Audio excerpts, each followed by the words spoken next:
Welcome to the For Evansville podcast. It's a podcast about listening to the needs and dreams of our city.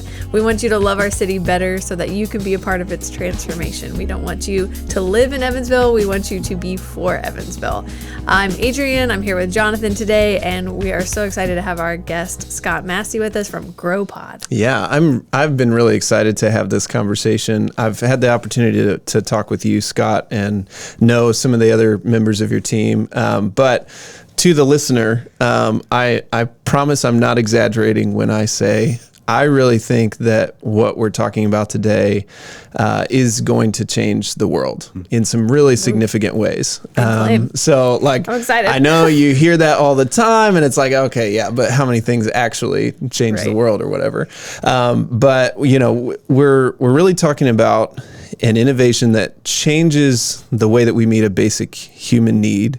And because of that, it changes a lot of things about the dynamics of our city and of, you know, cities and communities all over the world in a really cool and exciting way. So I think in this conversation, you'll get to hear kind of like a little bit of a glimpse into what the future could be like, a little bit of innovative thinking about like, oh, I never really thought about that as this really simple solution to one of the world's most important problems.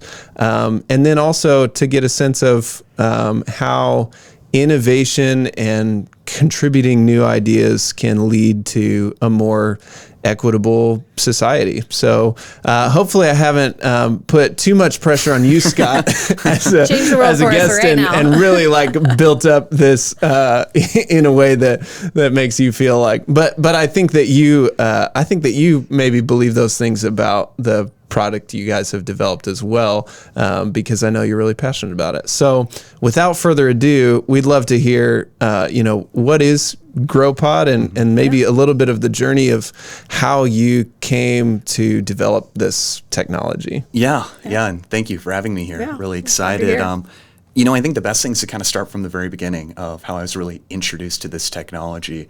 Around 2016, when I was still completing my undergraduate degree at Purdue University, there was a really exciting research opportunity being led by a professor named Dr. Kerry Mitchell.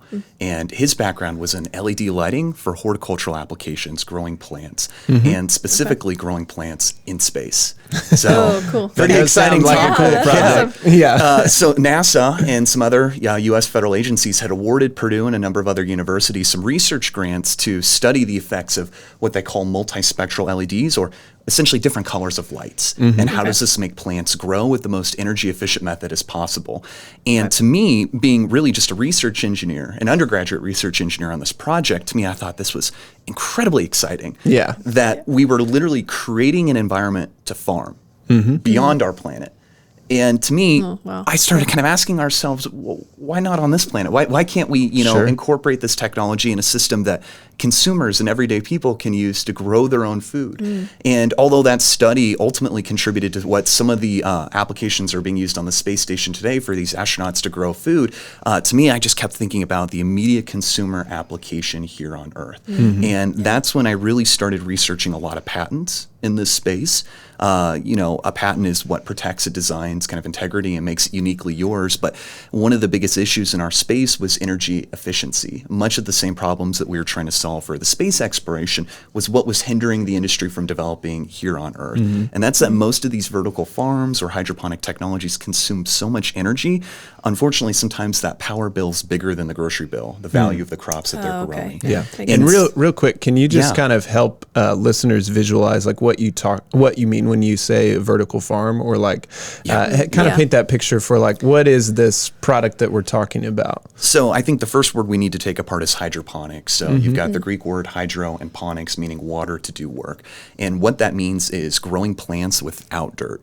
You're recycling the nutrient solution, replacing the dirt over the roots in a constant loop. And because there's no runoff, like in a field where you might rely on rain or flooding to actually irrigate those crops, in this case, there's no runoff. So it's hyper efficient in its water usage, usually using up to 95% less water than what's done in a traditional field. Okay. So we've got this hyper efficient method to grow crops that can grow it much faster than what would normally occur outdoors. And if I had to make a comparison, think of like a hunter-gatherer lifestyle, right? You're exerting a lot of energy to obtain energy. Sure. Hydroponics is like an all-you-can-eat buffet. We've got these nutrients just readily available being delivered to the plants.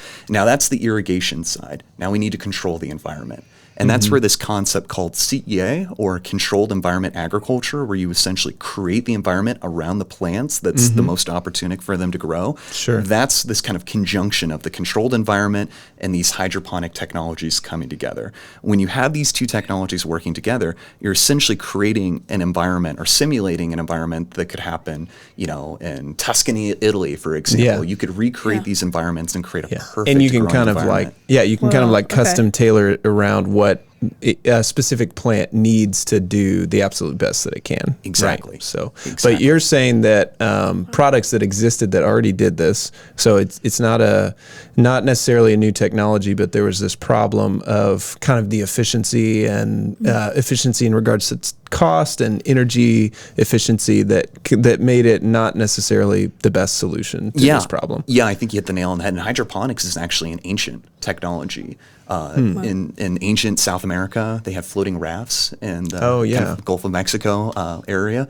And the ancient Egyptians had floating rafts in the Nile River, and that was hydroponics. But now we're in this age where there's technology with LEDs that are cost effective. We have logic controllers that can actually automate these environments with computer algorithms. So we've kind of reached this point where it's now autonomous. It doesn't require so much micromanagement. They can be set up and ran on their own. Yeah. So really exciting convergence of the technologies at this point in time. Which is really good news for like people like me who really struggle to keep basic houseplants alive. So like I could grow my own food even without the expertise of having the knowledge of how to farm, right? So or even the time. Yeah. Because it's a pretty laborious process. But if you can automate that, you can eliminate not just the time factor, but even the knowledge required to be that farmer, all in a contained, controlled system. Yeah. Wow. So can you kind of paint the picture for us then of like, what do you see as the implications of like, what if this technology was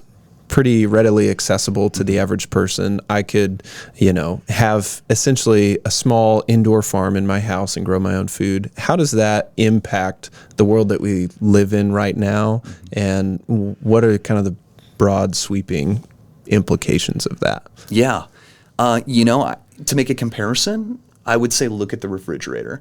And I know that's kind of become this ubiquitous piece of our life, and we kind of take it for granted. It's a box we put food in and we take food out of, but that's incredibly powerful. The fact that we are not having to be farmers ourselves, that we can go to the market, that the supply chain exists to store food and have it readily available, that was incredibly transformative, I would say, for the entire society globally. Because people could live in more remote environments. They could live in more inhospitable environments because they could create these perfect food preservation environments. So we're looking at something that's an order of magnitude comparable to a staple household appliance that we have today. Yeah. But, that idea was crazy. In the 20s, people would ask, why would I buy a refrigerator? Why do I need this environmental control chamber when I can buy ice? There's already ice delivery men that could bring you ice at that time. But, the consumer experience preferred the convenience of it being decentralized inside that household level. So that's what I think what it means to the consumer. It's having your absolute favorite produce, irrespective of your climate or geographical region, ready to harvest when you're ready to eat it. Truly a system that adapts to your needs, not the other way around. But what does that mean for the environment? Huge environmental savings. Agriculture uses untold amounts of resources. I believe it accounts for about 80%. 70% of freshwater consumption in the United States. About 80% of our freshwater pollution comes from agriculture through the runoff of fertilizers and pesticides. So although agriculture is an extremely broad thing, you have livestock in many different categories, this could put a very sizable dent in that environmental impact. We're not using pesticides in these systems, so we can outright eliminate what's objectively a pretty environmentally harmful compound and improve the diets of individuals. So often we find people in food deserts that don't even even have that grocery store access or the means of transportation to put that healthy produce inside their home. And I think we can completely transform that dynamic with this technology. Wow. Yeah. And that's ultimately what motivated me to found the company. Myself and my co-founder, who was originally my co-worker on the NASA study, his name's Ivan Ball. He's from Owensville, so just a little bit north of Evansville. He and I came up with a new design that we patented that it drastically increased the yields while minimizing the power consumption of the system. And that actually motivated the Purdue University Research Foundation to become one of our first investors into the company because they really liked the technology and the business model that we were proposing. Wow. Yeah. Okay, so correct me if I'm wrong, but that's kind of the dream. The end goal is that everyone has this in essentially their house. Yes. What would be the size of that? It's going to look a lot like a refrigerator. Wow. Okay. Yeah. So that's a dream. Where are you in the process now? So that exists now. What we have today are actually the future is now. Yeah, it is. Now it exists now, but you can't buy one. So I was like, where's mine? It's in development. Okay. We're going to have some exciting announcements about making that more available. But, where it stands today, we've been really fortunate to get some federal research grants. So we're continuing to optimize the design, the operations of these algorithms that actually facilitate these growing processes inside these chambers. So where we are today is in more of a research and development stage. But I can tell you that the future where this is available to the readily available to the consumer isn't that far away. I think it's a lot closer than what people imagine. Wow, yeah. Okay. Can you talk a little bit more about the idea of food deserts and how this sort of interrupts that problem? Because that's I think that's sort of emblematic of what's so cool about this technology. It takes a problem that I think has been long-standing and people have tried to solve it for a long time. And it kind of subverts all of the factors that make that problem a problem. So like in a food desert, it's difficult to open a grocery store because maybe that area of town can't economically support a business like that. But this is able to kind of eliminate that problem altogether. So can you talk a little bit more about that and also how you guys are kind of already piloting that idea here in a neighborhood in Evansville? Yeah, absolutely. DeAndre Wilson, Impact Evansville, is a great individual, and he's been extremely helpful in this project, but he's also informed me with a lot of statistics that I was completely unaware of from Evansville, the town I grew up in, my hometown, that, TP Park, for example, spends, I believe it's nearly, I'm probably going to get this number wrong, but almost $20 million is spent annually outside of that neighborhood by the residents within the neighborhood.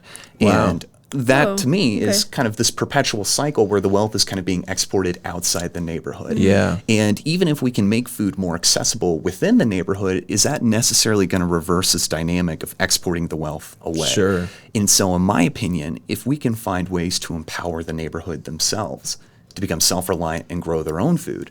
Not only are they getting a much healthier, much more environmentally sustainable food option readily available, but that money can actually stay within the neighborhood. So we're really seeking to empower them, not just in their food experience to disrupt these food deserts, but to also create businesses and foster entrepreneurship that individuals can truly feed their neighborhood. Yeah. And we've been very fortunate to have received a grant, the American Impact Award from the Mandela Washington Fellowship, to create our first, what we call the Grow Ring Farm in TP Park in Evansville at its clubhouse. Yeah. So using some of the elements from our GroPod systems, these really kind of sophisticated appliances that are still in development, we've been able to take elements of that technology and create a more readily available low-cost system that could produce food at a semi-commercial scale. So an individual could actually have a micro business growing many hundreds of heads of lettuce on a monthly basis that they could actually distribute to themselves, their friends, their family, and just the neighborhood in general. Yeah. And I have to say, so I had the opportunity to come and see kind of the opening of that indoor farm at the TP Park Clubhouse, and then to come back and see when the first crop had been yielded. And it was super cool to be there and to see the neighbors from the neighborhood kind of like being introduced to this technology and seeing kind of the opportunities and their wheels turning of like, oh yeah, this is really great.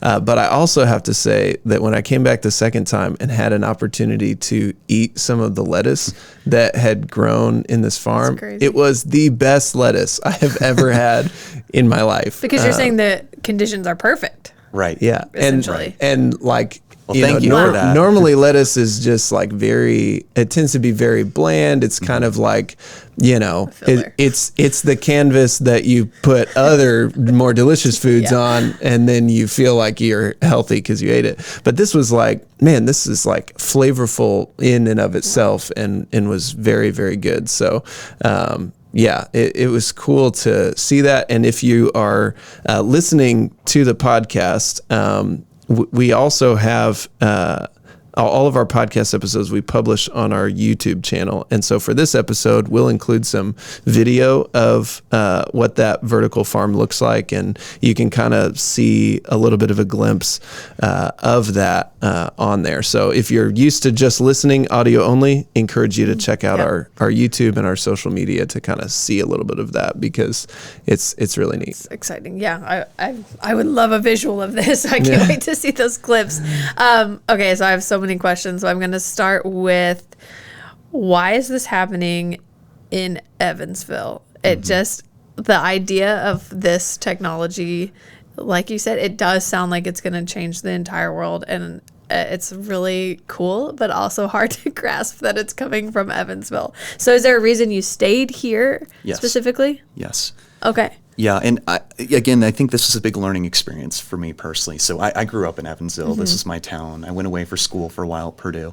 And when I came back, as a startup, you have to be constantly concerned about fundraising. You've got a lot of, expenses, patents, you name it, payroll, things that you're covering. So often startups take this recommendation that you need to go to Silicon Valley or a big metropolitan area to pursue funding and find these sort of opportunities. And I'm not going to lie to you, for a while I kind of drank that Kool-Aid and thought that, my opportunities are going to be beyond this city.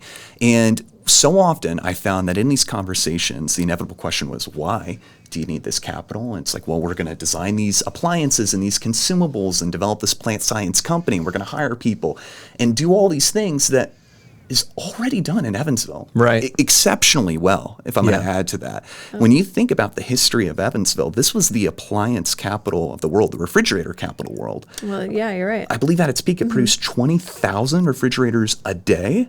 Wow. That's just astounding to even wrap our heads around that sort of number. Yeah. And for us, we actually have our headquarters. We work with a great group called Involve Engineering in Evansville, former Whirlpool engineers. So these guys spent decades living in the appliance industry and then started their own independent appliance engineering research and development firm here in Evansville after the Whirlpool plant shut down. Right. And for me to actually not just lease space from them, but learn from these industry veterans has been incredibly valuable. And I would go as far to say that that sort of expertise doesn't really exist all that many other places inside this country. Wow. Evansville has this long-standing history of both appliance manufacturing, consumable plastic product design, and then there's plenty of agriculture expertise. I mean, this is the Midwest. Purdue's not too far away. Yeah. We can attract great talent here, and that's something that we've learned we can do. So to me, it's not just that we are in Evansville, it's that thanks to Evansville, we're here. We couldn't have seriously done this without the existence of this city.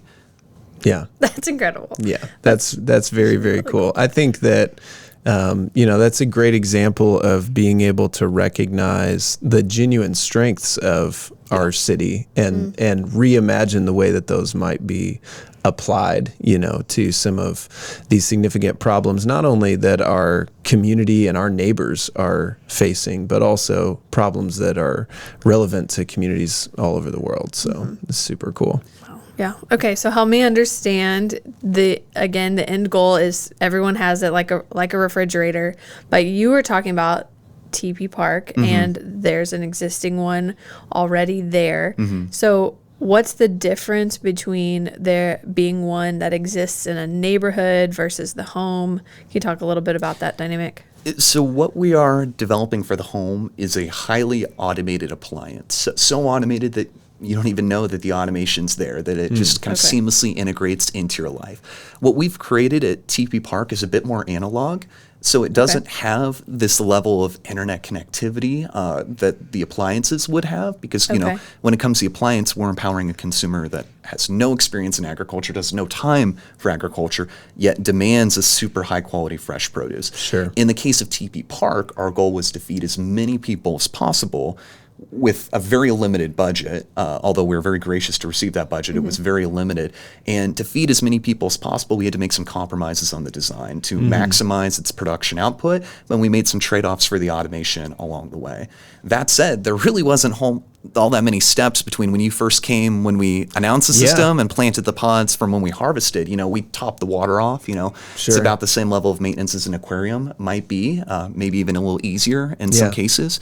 But that system's really just designed to maximize the food production output. So by comparison, the appliance, the under-the-counter system, that holds about 60 plants, and we've got a 30 to 45-day growth cycle for that plant. So that under-the-counter appliance can consistently produce about a full head of greens on a daily basis. Once you're planting and harvesting and you've got that cycle rolling on a continuous basis, this system holds, I believe, almost 750 plants growing simultaneously. So goal is to maximize the absolute maximum productivity. I mean, we are touching the ceiling in that room literally to produce as much as possible.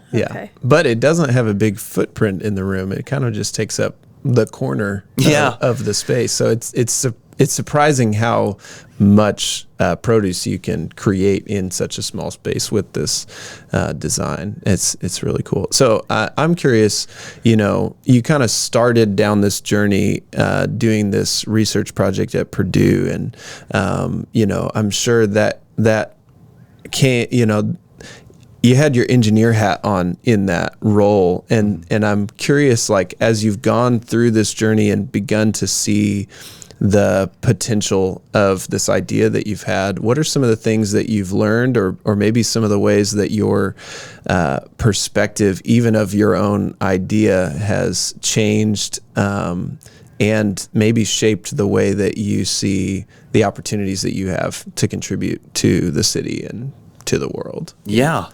Like, I guess, to summarize that, what are some of the like key lessons that you've learned on this journey, would you say? I think knowing your customer is incredibly important in understanding that user experience and working backwards from there. A lot of times technology companies build technology and then look for a market opportunity, as opposed to identifying the market opportunity and working backwards. And I think each one's unique as that. So if it's an appliance, if it's a very high-end premium appliance, you know, there's certain levels of user experiences that need to be pursued for that. If it's something that's designed for productivity and maximizing the output of the system, you need to think about not just the operation of the system, but how is that produce actually going to be delivered to the individual? So for us, learning how to actually mobilize the neighborhood, or work with efforts and groups that are already mobilizing the neighborhood, the TP Park Neighborhood Association, for example, and just leveraging when they bring the community in, that's when the food comes out. You know, it's a lot easier to work with schedules that are already in place, as opposed to trying to kind of recreate what's already there. Yeah, that's really good. I think people have been another incredible experience. You know, there's a saying that I've heard that it's taken me a while to fully appreciate this, but it's an old African proverb that if you want to go fast, go alone, but if you want to go far, go together. And learning that this isn't something that I can do on my own with just myself or even my co-founder.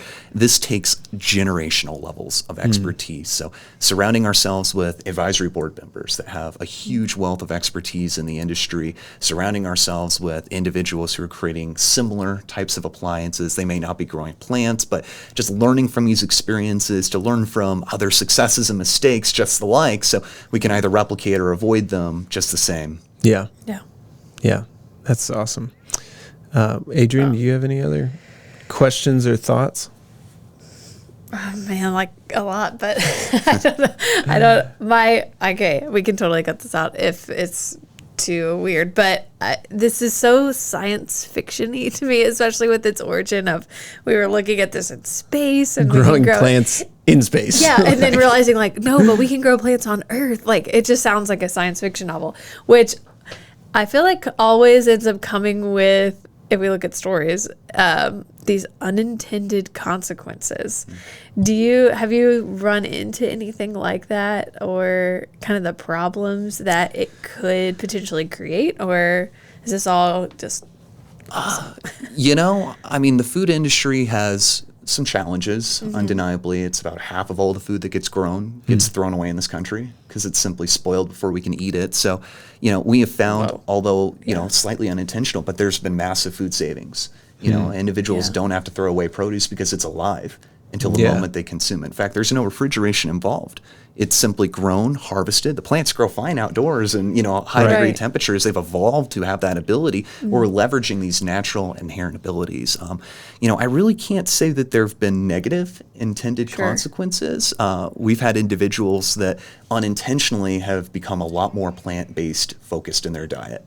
We've had individuals that have helped reach a lot Which more isn't in diet. Probably a bad thing. No, I wouldn't say it's at all. But, they didn't set out to do that is what's so exciting about that. To them, they just ate food that was delicious, tasted really flavorful, that they enjoyed. And then by a consequence of that, they realized, wow, I'm eating a lot more plants now than I did previously. So, I think there's kind of this sensory experience that when you see things growing, you take ownership. You kind of have this craftsman-like attachment to it. Yeah. And we never anticipated there to be such an emotional buy-in at any level, whether it's TP Park or the appliance, that individuals see that growing and they say, that's my plant. It's growing for me. There's a powerful psychological effect with that. Yeah, that's really cool. Fascinating. Yeah.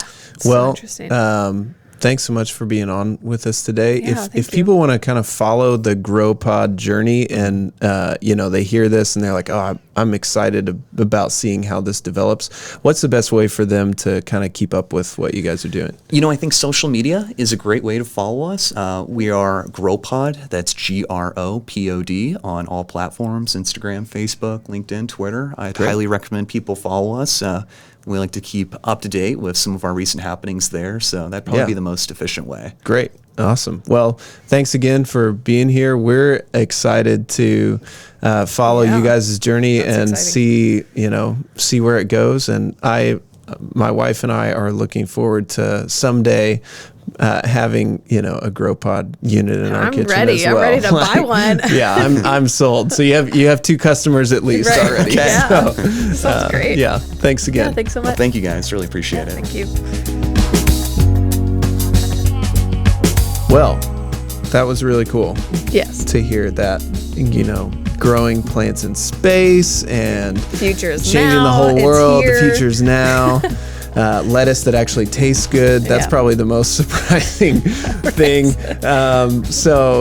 Let's take a few minutes to just kind of think about Scott's story and how it relates to the idea of being for Evansville. Right. And it's very uniquely what he was talking about it's very uniquely for Evansville, and it's because of Evansville. And I can't help but thinking of that kind of farming analogy that almost the ground was cultivated. This city was cultivated for making this product, and how unique it is. And it just seems like more than a coincidence that this is all coming together. Oh my gosh. And there's so many layers to that farming analogy. As he was talking about plants having everything that they need to flourish. Yeah. We use that type of language all the time when we talk about what does it mean to be for Evansville? Well, we want to make our city a place where everyone can flourish. Right. And so when we think about a city like Evansville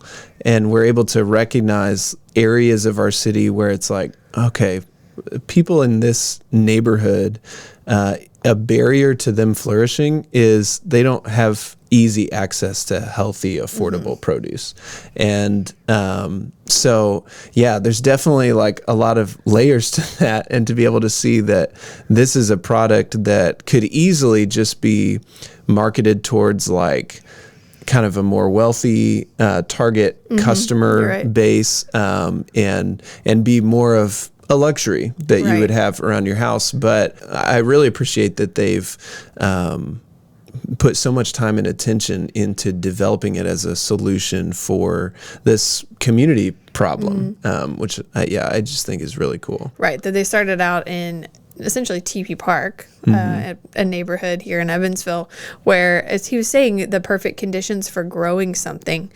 All I could think of was when he said Italy was like, yeah, you're going to grow the perfect grapes to make the perfect wine. Like, it does seem like this is such a luxury, but like you said, I just love that his heart was more for, this is a problem for these people, this neighborhood, these areas, all the money is going out of it. How can we help them? How can we use this as help? Right. When usually it's kind of works the opposite way. I love that he's working kind of from the ground up. Yes. And it's a solution that empowers the people in that neighborhood to actually address that problem themselves, which is great. So, it's also cool to think about just the fact that he decided to stay in Evansville and to make this a really Evansville focused thing. And, he talked about how that was really the best choice for them. But, I think about that, and we've talked about this before, that mentality of I need to go somewhere else to create solutions or to pursue success in what I'm passionate about. And whenever you think of that analogy of the right conditions, it's worth taking a look at Evansville and saying, what are the things here already in my city that are the right conditions for how I want to pursue success? Because there are some really significant things that Evansville has to offer. Right, that you can dream big dreams here. So we talk about the needs and dreams of our city, but it's also a dream of the world. Like we said earlier, he's literally changing the world, but Evansville is helping him do that. And what cities can really claim that, And so it's awesome that opportunities do lie here. Yeah. Like you said, it's really important to take a look here. What do we have? How can I be successful here and help change the world? Yeah. So as you're finishing up this podcast, look around you. Think about what are the things that Evansville has to offer in my sphere of influence, and what are the ideas or contributions that I can bring into that space to help other people around me flourish. Don't just live in Evansville, be for Evansville. Yeah, and if you're like me and have 1,000 questions for Scott, after we finished this podcast, I asked him so many more questions just about small details, but we'd love to hear from you. We will relay any questions we can to Scott and get him to answer those. You can email us at connect@forevansville.org. We'd love to hear from you. Thanks for listening.